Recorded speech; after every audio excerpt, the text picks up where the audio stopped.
අද සිකුරාදා දවස ඔබ අපි බලාපොරොත්තු වෙන්නේ නැති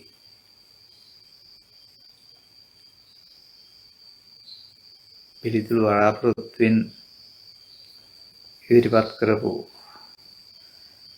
ප්‍රශ්න කීපයකට පිළිතුරු ලබා දීම තමයි බලාපොරොත්තු අද.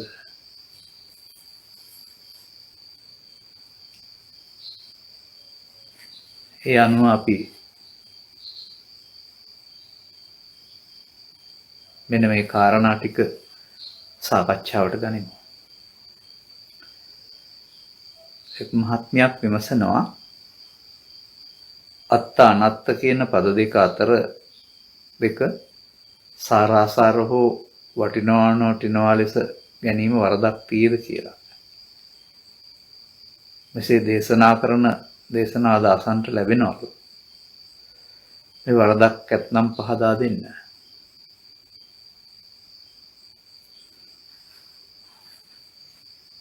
මං හිතන්නේ නෑ ගැලපෙයි කියලා. මොකද මේක මේ වචනයක අර්ථයක් කුළු ගැන්වීම නෙවෙයි. මේකෙන් බුදුරජාණන් වහන්සේ පැහැදිලි කරන්න හදපු දේ තේරෙන්න ඕන. බාහිර දේවල් සම්බන්ධයෙන් තමයි අපට ඔය සාරාසාර හෝ වැලියබල් අන්වැලියබල් කියන ඒවා ගන්න පුළුවන් වෙන්නේ. මේ අත්තානත්ත කියන්නේ ආත්මානාත්ම කියන එක. වචන මාරු කරනවා වෙනුවට ආත්ම මොනවද අනාත්ම මොනවද කියලා තේරුම් ගන්න එකයි කෙරෙන්න ඕන. ආත්ම කොට ගන්නෙ මොනවද? ආත්ම කොට ගන්නේ ඇසෙන් කනෙන් නාසයෙන් දිවෙන් කයෙන් ගන්න අරමුණත් එක්කලා අරමුණ විස්තර කිරීමට උපදින පංචස්කන්ධ ධර්මතාවය. පංචස්කන්ධ ධර්මතාවයට එන දේවල් ලෝභයෙන්, ද්වේෂයෙන්, මෝහයෙන්, ඊර්ෂ්‍යාවෙන්, කෝරයෙන් ගැනීමේදී ආත්ම වෙනවා. ඒකටයි ආත්ම කියන්නේ. අත්ත කියන එකේ තේරුම. පංචස්කන්ධයේ ආත්මය. පංචස්කන්ධයේ ආත්මය පංච උපාදානස්කන්ධය ඇති කරයි පංචස්කන්ධයේ ආත්මය මිනිසාට දුක් ගෙනත් දෙයි. ඒ නිසා ඒ මිදීම සඳහා බුදුරජාණන් වහන්සේ ඉදිරිපත් කළ සුන්දරතම වචනේ තමයි අනාත්ම දර්ශනය කියන්නේ. ඒක තේරුම් ගන්න වෙරනට ඒකට වෙන වචන යොදුවට හරියන්නේ නැහැ. අනාත්ම කියන්නේ ආත්මයක් නෑ නෙමෙයි ආත්ම කොට ගැනීමෙන් වළකින්න ඕන කියන එක.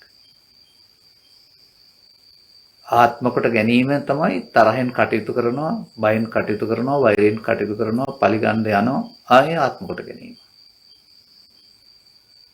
ඒකට ආත්ම කොට ගැනීම සංසාරේ බොහොම පුරුදු දෙයක්. නමුත් ආත්ම කොට අරගෙන මිදෙන්න බෑ, සතර ඉවර කරන්න බෑ. ඒ ආත්ම කොට නොගැනීමටම කියන නමක් තමයි අනාත්ම කියන්නේ. ඒක කරන්නේ කොහොමද කියන වචනේ අහන්න නැතුව ආත්ම කොට නොගැනීම තමයි අනාත්ම කියන්නේ. ඒකට මොන වචන යෙදුවත් බුදුන් වහන්සේට පහළ වෙන්න පෙර හිටපු අය අහු වුණා. වචන මාරු කරගත්තට සසරට අහු වුණා. ඒ නිසා අපිට ඒක තේරුම් ගන්නයි ඕන. මොහොතක් පාසාම ආත්ම කොට ගන්න තියෙන කාරණයන් සසරට බැඳෙන්නේ නැතුව අනාත්ම තමා තුලත් තමාට අනාත්ම දර්ශනෙන් බලන්න පුරුදු වෙන්න. එවිට හමුවන්නේ නිර්වාණ සැපේව සලකන්න කියලා මට පාඩමක් මතක වචනයක් තියෙනවා.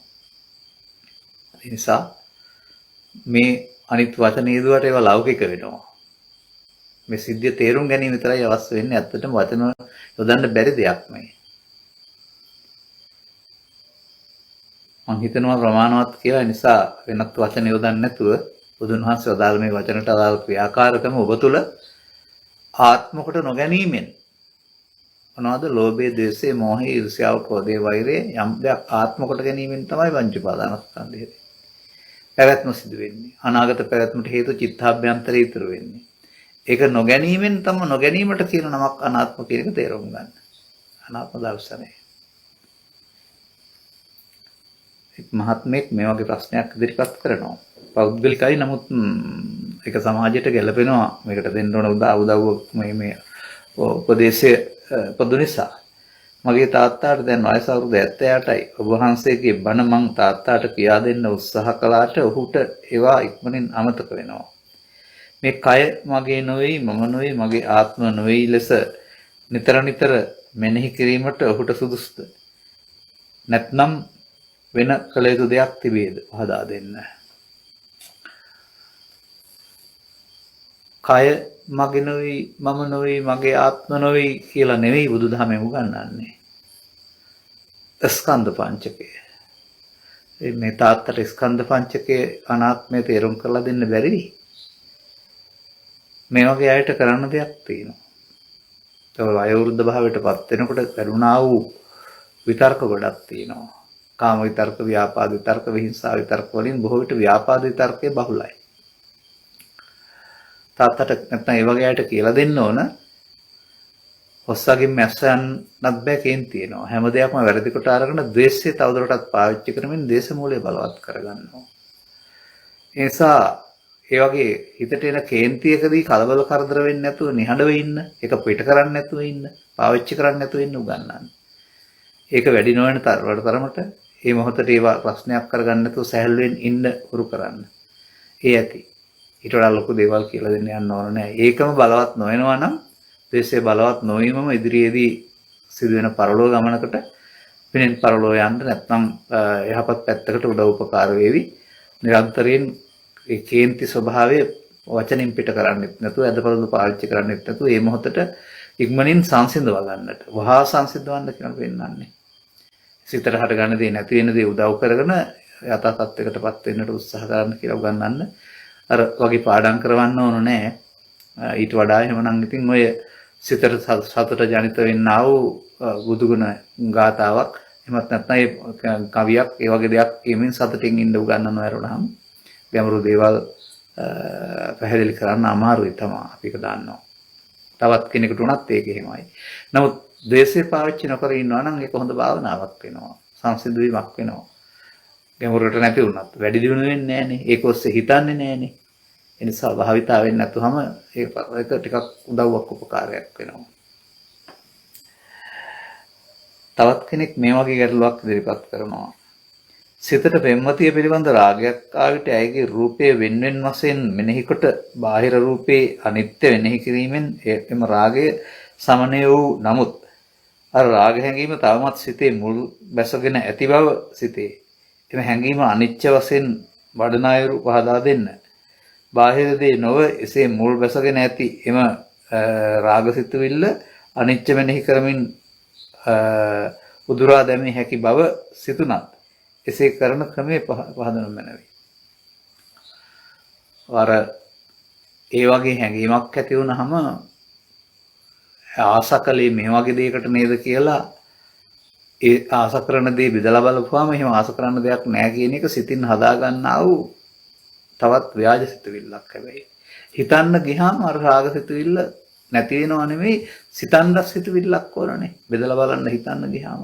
ඒ බෙදලා බලන්න හිතන්න ගියාම තමයි අර යට වෙලා යන්නේ. වෙනස් සිතුවිල්ලක් මගින් නරක යට වෙන එක ඇරුණාම ඒක නැති වුණා වෙන්නේ නැහැ. නමුත් මේ සම්බන්ධයෙන් කල්පනා කරන දෙයක් තිබෙනවා. මේ කාමරාග ව්‍යාපාද කියලා කියන්නේ සමාජයේ පවතින දෙයක්, සිත්වල පවතින දෙයක්. ඔක ධර්මයේ තේරුණයි කියලා එක දවසට සියල්ල ඉවර වෙන්නේ නැහැ. ඒ නිසා කාමරාග ව්‍යාපාද තුනී කිරීම, විනාශ කිරීම නම් වූ අනාගාමී දක්වාම මේක හදන්න ඕන. හදනවා කියන එකේ තේරුම ආවහම බය වෙන එක හෝ ආවහම පාවිච්චි කරන එක නෙමෙයි. ආවහම පාවිච්චි කරන එක තමයි සමහර අය බය කළේ. එහෙම නැත්නම් මේක හොඳ නෑ කියලා බය වෙන එක. නෑ. ඔය දෙකම කරන්නේ නැතුව ඉන්න ඕන. උපම් ක්‍රෝධේ වහා සංසිඳුවයිද උඩ රතාචාරයයි කි. තේසං ූපසමෝ සුකෝ සංසිඳීම.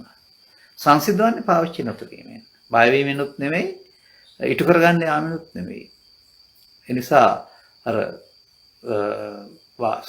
සංකප්ප රාගෝ පුරිසස්ස කාමා නේතේ කාමායානි චිත්‍රාණි ලෝකේ කියන කතාවෙන් පෙන්වන්නේ බාහිර වස්තුවක ඇති කාමයක් නැහැ, මිනිස්සුන්ගේ හිතේ උපදවාගත්ත දෙයක් තමයි සංකල්ප රාගය කියලා කියන්නේ. ඒ දේවල් උදව්වෙන් Tamanට වචි පරිදි හදාගන්නේ. මම ඔය ඊයේද පෙරේද උදාහරණයක් ඉදිරිපත් කළා මේකට මේ අපි කියමුකෝ මනමාලියක් බලන්න එනවායි කියලා එක්කෙනෙක් එනවා දෙන්නෙක් එනවා 25ක් 30ක් විතර එනවා. එදින් බලලා මනමාලිය හොඳ නැහැ කියලා යනවා. 31 වෙනියට මනමාලිය හොඳ වෙනවා ඒ වුණාට. ඒක කොහොමද? සිත ගියදන මාලිකාව කියන්නේ ඒක. හුඟකට හොඳ නැති වුණාට මෙයාට හොඳ කාරණයක් තියෙයි. එන මේ හොඳ සහ හොඳ නැති කියන කාරණාව සාපේක්ෂයි. ඒ අනුව ගත්කල මේ සිතවිල්ල මේ එක දවසට නැති කරගන්න කල්පනා කරන්න ඕන නැහැ. ඒක ඔස්සේ දැන් ඔය ඒක ඉඩ හම්බුනේ නැත්නම් කාමරාගෙට ඉඩ හම්බුනේ නැත්නම් ව්‍යාපාදේ. ව්‍යාපාදේ තමයි ඊට පස්සේ පෙම්මතිය මරන්න සැලසුම් කරන්නේ ඔය විශ්වවිද්‍යාලයේ. එහෙම නැත්නම් සමහර තැන්වල අතරමඟදී කාන්තාවන් නියන්නේ ඔය වෙන්නන්නේ. ඒ කාමරාගකට ඉඳ නැතුවම ව්‍යාපාදේ බලවත් වෙන්නේ නැහැටි. ව්‍යාපාද පැත්තට මෙහෙවන්නෙත් නැතුව හිංසාවක් කරන්න හිතන්නෙත් නැතුව තමන්ගේ හිතේ තියෙන හැඟීම පාවිච්චි කරන්නෙත් නැතුව වැරදි පැත්තකට බය වෙන්නෙත් නැතුව සංසුන්ව ඉන්න. තමන් හදාගත්ත දෙයක් කරුණාම ඒක අනිත් තව තැනක තියෙන්න බෑ තවත් කෙනෙකුට. මම එකයි කිව්වේ මනමාලී 25 දෙනෙකුට හොඳ නැති මනමාලී 26 වෙනියට හොඳ වෙනවා. ඒ තමන්ගේ හිතට කායන කාරණයක් නේ. සමහරට 99කට හොඳ නැහැ 100 වෙනිය හොඳ වෙනවා. 100කට හොඳ නැහැ 101 වෙනියට හොඳ වෙනවා. එහෙම තමයි ඔය සංකප්ප රාගය කියන කැලේ තම තමන්ට හිතට අල්ලනවා කියලානේ පෙන්නන්නේ. මේ හිතේ හදාගත්ත දේ ආපහු ද්වේෂයක් බවට පරිවර්තනය කරන්නේ නැතුව ඕනෑම කෙනෙක් ඒක පාවිච්චි නොකිරීම තුළින් ඒකට අදාළ පුද්ගලයාට විනාශයක් කරදරයක් හිරිහැරයක් කරන්න භාවිතා නොකිරීම තුළින් නිහඬ විඳීම තුළින් සංසිඳන ආරුණාම ඒක තමයි අපි මේ පැහැදිලි කරන්නේ මෙතන මේ බාහිර දේ නව සිතේ මුල් බැසගෙන ඇති එම රාග සිතුවිල්ල අනිත්‍ය වෙනෙහි කරමින් උදුරා දැමිය හැකි බවට සිතුනත් එසේ කරන ආකාරය අනිත්‍ය අනිත්‍ය කියලා හිතනවා නෙමෙයි අනිත්‍ය කියන එකේ තේරුම මම නොවේ කියන එක නිට්ටය කියන එකේ තේරුම මම කියන එක නේ නේද රාගය මම නම් තමයි ඊට කරගන්න යන්නේ මම නොවන නිසා තමයි ඊට නොකර ගැනීමෙන් සංසිඳව ගන්න බලාගන්නේ ඊට කරගන්න යාම තුල රාගය මම බවටපත් වෙනවා. ඊට කරගන්න නොයාම තුල ඕනෑම දෙයකට ආහාර හම්බ වෙන්නේ නැතුවම කිට්ටු වෙනවානේ. තෝර ගන්න නැත්නම් ගහක් හැදෙන්නේ නැහැ. අන්න ඒ වගේ ඒක බහින කලාවේ පැත්තට යොමු කරන එක තමයි අපිට කරන්න තියෙන්නේ. දවසකින් විනාඩියකින් ඉවර වෙනවා කියලා හිතන්නේ නැතුව මහන්සි වෙන්න ඒක ඊට කරන ගන්න නැති පැත්තට යන්න. එතකොට කල් යනකොට හරියාවේ. ජීවිත කාලෙමත් වෙන්න පුළුවන් හදන්න. එක දවසින් ඉවරන දෙයක් නෙමෙයි. සෝවාන් රහත් දක්වා හදන්න තියෙනවා. අනාගාමි දක්වා රහත් දක්වා නෙවෙයි. තවත් මෙහෙම ප්‍රශ්නයක් අහනවා. විභාගයක් සම්මුඛ පරීක්ෂණයක් ක්‍රිකට් තරගයක් වැනි ඇතැම් තීරණාත්මක අවස්ථාවලදී අප තුළ හටගන්නා ස්පාසුවක් නැති ස්වභාවය, නොයිසිලිමත් ස්වභාවය, ආතතිය වැනි ස්වභාවයක් අප සිත තුළ ඇති ක්ලේශ නිසාම හටගන්න දේවල්ද? ඒවා හට ගැනීමට හේතුව චිත්තාභ්‍යන්තරයේ ඇති ලෝභ දේශ මොහ ආදී ක්ලේශ මූලයන්ට. සැබෑවටම නොසන්සුන් වෙනවා කියන එකේ තේරුම තමන්ගේ චිත්තාභ්‍යන්තරයේ පවතින තත්ත්වයක් එළියට එන එක. එතන ක්‍රිකට් තරගයක සමහරට ජය පරාජය පිළිබඳ ගැටලුව. නැත්නම් විභාගයකදී සමත් වීම අසමත් වීම පිළිබඳ ගැටලුව. ඒ වගේ එතන අර සැකයක් තියෙන කාරණාව. එතකොට ඒ නොසන්සුන් භාවයමයි මම කියන්නේ. අපි ඒක පුරු කරලා තියෙන නිසා චිත්තාභ්‍යන්තරයේ තිබිලා මතුවලා එනවා. එතකොට විභාගයක් වැනි කාරණයකදී නම් මොකද වෙන්නේ? මේ නොසන්සුන් භාවයම ප්‍රශ්න අමතක කරන්න හේතු වෙනවා. ප්‍රශ්නේ මතක නැති වෙන්නේ. ක්‍රිකට් වෙන තරගයකදී නම් මොකද වෙන්නේ? මේ බැට් එකේ වෙනුවට කඩුල්ලේ බෝලේ වැදිලා අවුට් වෙන්න සිද්ධ වෙනවා. අසන්සුන් කරනවා. බොහෝ ක්‍රීඩකයන්ට ඒ දේ සිදු වෙනවා අපි දැකලා තියෙනවා සිත සම්පූර්ණ නැතුවම. ඒ නිසා ඒක ඒ නොසන්සුන් ගතිය කියන්නේම චිත්තාභ්‍යන්තරයේ පැවති එන දෙයක්. ඒක තියෙනතුරු වෙනව නවත්තන්නත් බෑ. ඒ තමන්ගේ අත තත්ත්වයේ බව තේරුම් ගන්න. බුදුන් වහන්සේ වදාළන්නේ ඔබට එහෙම උපදිනවා නම් ඔබේ හිතේ ඒක තියෙනවා කියලා. තියෙනවා කියන එකේ තේරුම අල්ලගන්න පුළුවන් කියන එක නෙමෙයි. නමුත් හේතු තියෙනවා කියන එක. එහෙනම් ඒක ඇවිදින් භාවිතා නොකිරීම තුළ කල්යත්‍යත්ම සමහර අය මට මොන ගහලා තියෙනවා පුදුම විදිහට කුල ඇටි අය. පුදුම විදිහට සමාජයට එන්න බය අය. ඒගොල්ලන් වෙවුලනවා සමහර විට සමාජයට එනකොට. ඉතින් ඒවා තමන් හිතෙන් හදාගත්ත මානසික ස්වභාවයන්. ඒක ගණන් නොගැනීමෙන් දුරු කරගන්නව ඇරුණාම ඒක හැමදාම තියෙන්නේ නැහැ. ඒකට තමයි මමත්වය කියලා කියන්නේ. නමුත් ඒක තේරුම් ගැනීම තුළ දුරු වී යනවා. නිසා ඒ වගේ අවස්ථාවකට සංසුන්න මුහුණ දෙන්න හුරු කරගත්තාම විභාගයක් ජය ලබයි. ක්‍රිකට් තරගයකට සහභාගී වෙන්න පුළුවන් වෙයි. අනිත් එක ජය සහ පරාජය කියන ක්‍රිකට් තරගයක දෙපැත්තක් අනිවාර්යෙන්මනේ. ඉතින් ඒක සිදු වෙන බව දන්න නිසා උපේක්ෂා සහගතව ඉන්න පුළුවන් නම් ප්‍රතිඵල ජයග්‍රහණයෙන් අටපත් කරගන්නත් පුළුවන් වෙයි. තරදුනා කියලා අනිත් අයට ගහන්න යන්න සිදු වෙන එකකුත් නැහැ. අඬන්න සිදු වෙන එකකුත් නැහැ. පශ්චාත්තාපෙන්න සිදු වෙන එකකුත් නැහැ. ඒ ජයේදී පරාජයේදී දෙකේ ජය මම පරාජය මම නිසා තමයි ජය පරාජය දුකක් සහ සැපක් බවට පත් වෙන්නේ. එහෙම නැත්නම් දුක්ඛං සේති පරාජිතෝ උපසන්නෝ සුඛං සේති හිත්වා ජය පරාජයං දෙක අතහැරපුවාම සුවසේ ඉන්නවා කියලා පෙන්වන්නේ. ඒ කියන්නේ තරගයට යන්න අතහරිනවා කියන එක නෙමෙයි. ජය සහ පරාජය මම කොට ගැනීම අතහරින්න කියන කාරණාව. ඒ මේ උදාහරණෙන් තවත් කාරණාවලටත් ගන්න මේක. Taman ඇඟට දාඩි දාන කාරණයක් තියෙනවා. ඒ වගේ යම් යම් තැන්වලදී ඔය නොසන්සුන් බව කියලා කියන්නේ චිත්ත අභ්‍යන්තරේ Tamanගේ සැබෑ ස්වභාවය එළියට ඇවිදින් මේ මොහොතට. ඒක නැති දවසට ඔය මොනම කාරණයක් නිසා සබකෝලයක් හෝ කලබලයක් නැති වේවි. ඒක නැති කරගන්න ඕන. ඒක තමයි භාවනාවෙන් කරන්න ඕන කාරණාව. භාවනාවෙන් පාගල යුතු ආශ්‍රව වෙත් කියලා කියන්නේ. පෘථග්ජන ස්වභාවයට ඔක තියෙනවමයි. ඒ නිසා තමයි ආර්ය ස්වභාවයේදී ඒවා හදාගෙන ඊට වඩා උසස් මානසිකත්වයකට පත් වෙන්න පුළුවන්කමක් තිබෙන්නේ. කුසුම් පෙරා මහත්මිය මේ වගේ ගැටලුවක් ඉදිරිපත් කරනවා. ඔබ වහන්සේගේ එක ධර්මදේශනාවක කියවුන යම් කරුණු ත්‍රිපිටකය හා අටකථා අනුව ඒවාට පටහැනි. නිවන් අවබෝධයට මිනිස් ලොවට ආයතුයි කියන එක. අනාගාමී වූ ආර්ය ශ්‍රාවකයෝ සුද්ධාවාස බඹලව ගිහින් එහිදී පිරිනුවන් පානවා. එහි රහතන් වහන්සේලා වැඩ සිටිනවා. සහම්පති හා ගටිකාර බ්‍රහ්මරාජයන් රහත් වූ අය. අනාගාමී වී එහි ගිය කිසිවෙක් එහිම පිරිනුවන් පානවා විනා යලි මනලොවට එන්නවක් නැහැ. ඒ වගේ දෙවිවරු ඉන්නවා මගපලලාභීන්.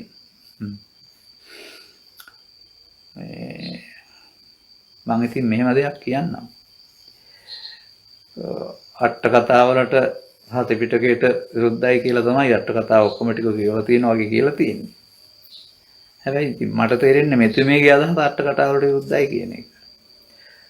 අනාගාමි වෙලා මෙහෙන් අනාගාමි වෙලා තමයි කය අතහැරෙන්නේ. අනාගාමි කියන එකේ තේරුම කාමරාග ව්‍යාපාද නැහැ කියන එක.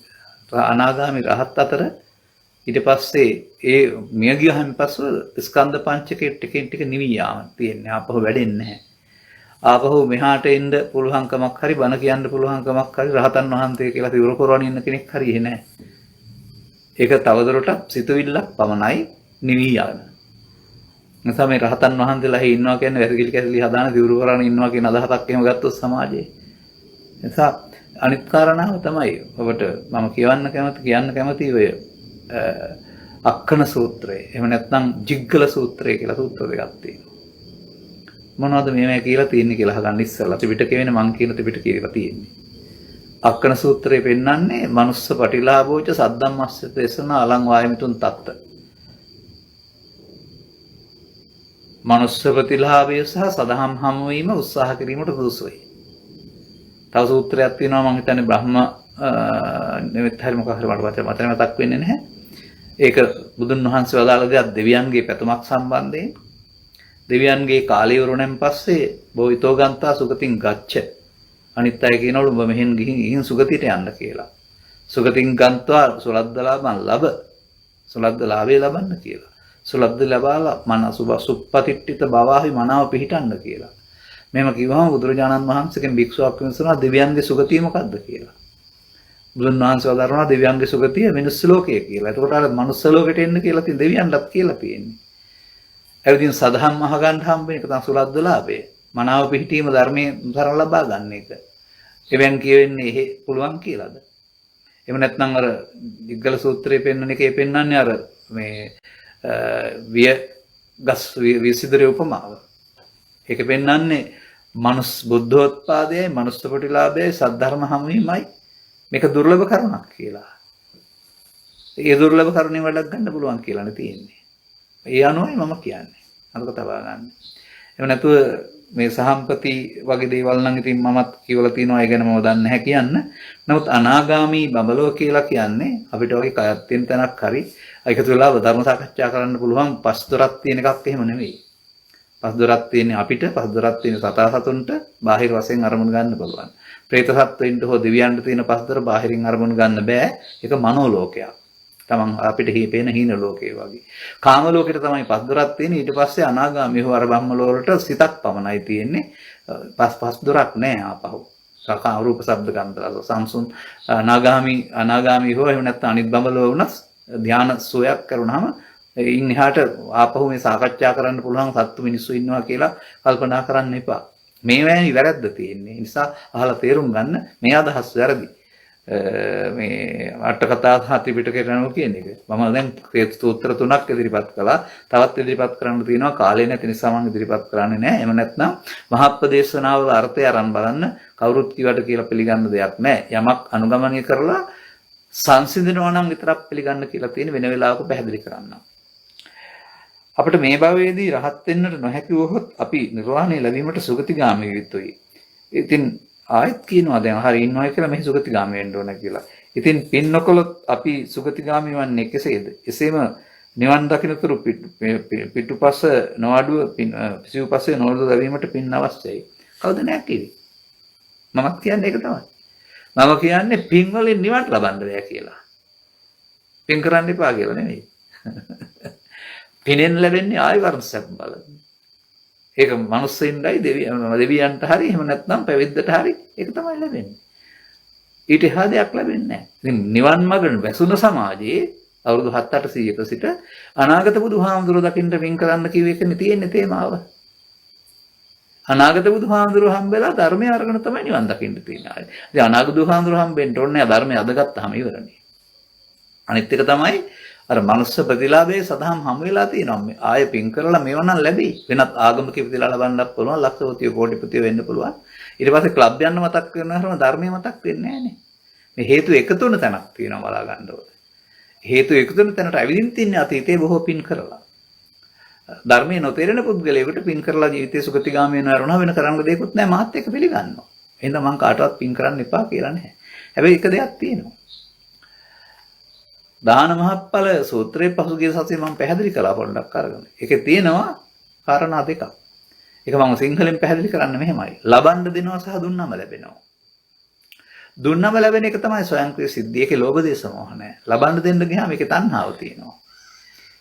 අන වර්තමාන බෞද්ධෙන්ට වෙලා තියෙන්නේ ඒකයි. ලබන්න දෙන්න ගිහින් තියෙන්නේ. අනිත් අය කෙරෙහි උපන්නනු කම්පා වෙන්නේ Tamanට ලබනාත්මේ ලබන්න. එහෙම නැත්නම් ප්‍රතිවිපාක ලබන්න එකතු කරන්න මේවා.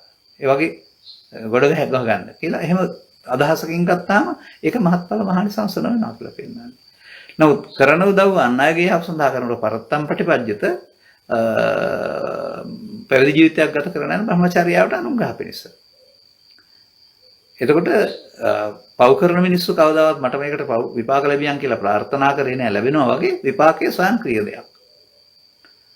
අනිත් කාරණාව තමයි ඔබට අමතක වෙච්ච කාරණයක් මම මතක් කරලා දෙනවා. මේ සමාජයට වැරදි අමතක වෙච්ච දෙයක් තියෙනවා.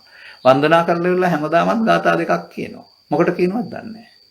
ඉමිනා පුඤ්ඤ කම්මේන මාමේ බාල සමාගමෝ සතං සමාගමෝ හොතු යාව නිබ්බානපත්තිය. මොකද ඒ කියන්නේ?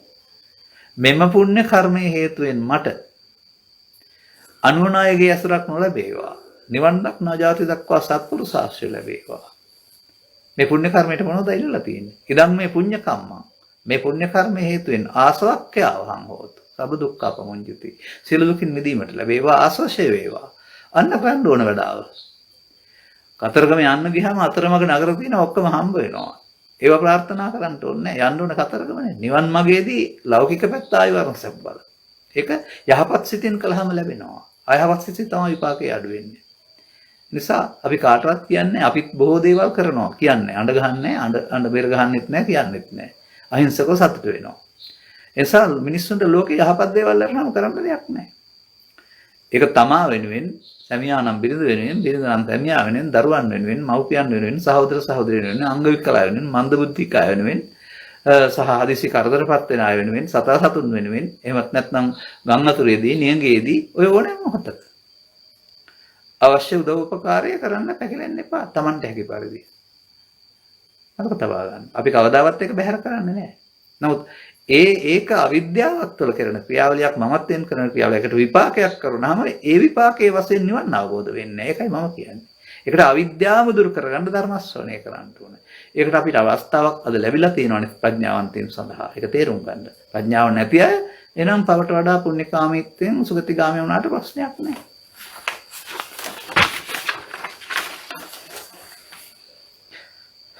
සෝවාන් ආදී මාර්ගඵල නොලැබූ අයකට පහන සංඥා වැඩි වීම කළ හැකිද?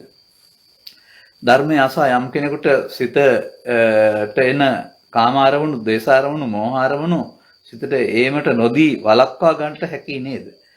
ඒ තුලින් පහන සංඥා වැඩිවීමට හැකියාව පවතීද? මගඵල නොලැබූ අයකට කිසිම අයුරකින් පහන සංඥා වැඩි වෙන හැකිද? වළක්වා ගත හැකියි.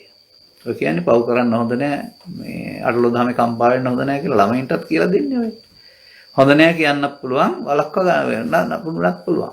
වළක්වා ගැනීම වෙනයි, සංසිඳවා ගැනීම වෙනයි.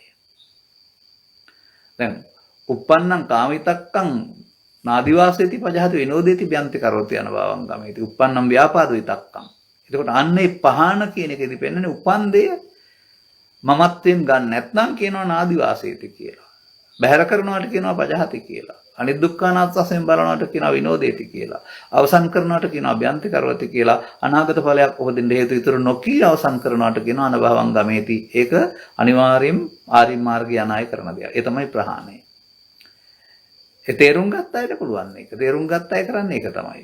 ඒක සමුච්ඡේද ප්‍රහාණය කියලා කතා කරන්නේ ඒකනේ. අනිත් අයට වළක්වා ගන්න පුළුවන්, යටපත් කර ගන්න පුළුවන්. ඒ හොඳයි එහෙම ඇත්තටම. ඒක වැරදි බව දන්න නිසා දුරදිග නොයා. නමුත් ඒකේ මූලයේ සංසිඳෙන්නේ නැහැ. මේ කාරණාව තේරුම් ගන්න ඕන.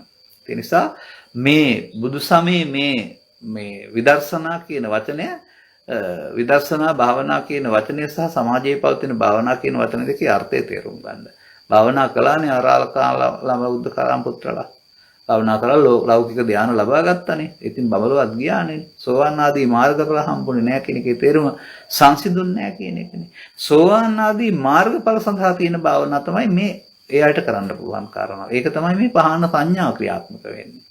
ඒ නිසා ආර්ය අෂ්ටාංගික මාර්ගය යනාට තියෙනා වූ එකක් මේක. එතකොට ඒක ධර්මයේ සරණින් සංසිඳවා ගන්න. දැන් පෘථග්ජන පුද්ගලයා කියන්නේ ධර්මයේ තේරුම් ගත්ත කෙනෙක් නෙමෙයිනේ. අර හොඳ නෑ කියන්න දන්න සහ වැරදි කියන්න දන්න, පාලනය කරන්න දන්න කෙනෙක්. යටපත් කරන්න දන්න කෙනෙක්. නමුත් ධර්මයක් නේ උදව් වෙන්නේ එතෙන්ට. ඒ ධර්මයේ කියන එකේදී මේ පුද්ගලයාට ලැබිච්ච සෝවාන් ඵලයෙන් හෝ සකෘදාගාමී විහානාගාමී හෝ දැක්ක නිවනක් තියෙනවා.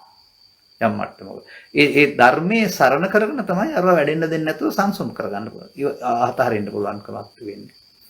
ඒ තේරුම් ගැනීම තුළින් එතෙන් එන්න උත්සාහ කරන්න ඕන. ඊට මෙහා පැත්ත කෙනෙකුට ඒක වැරදි බව තේරුම් අරගෙන පාලනය කරගන්න නොකර ඉන්න බාධාවක් නැහැ. නමුත් මේ ූපසමසුඛය කියලා එකක් තියෙනවානේ. ූපසමසුඛය කියන්නේ මූලයක් ඉතුරු නැතුව ඉවරීමෙන් ලැබෙනා වූ සංසිඳීම කියන එක. එවනම් මම හිතන්නේ ආර්ය පුද්ගලයන් සඳහාම විශේෂයෙන් නිර්දේශිතයි.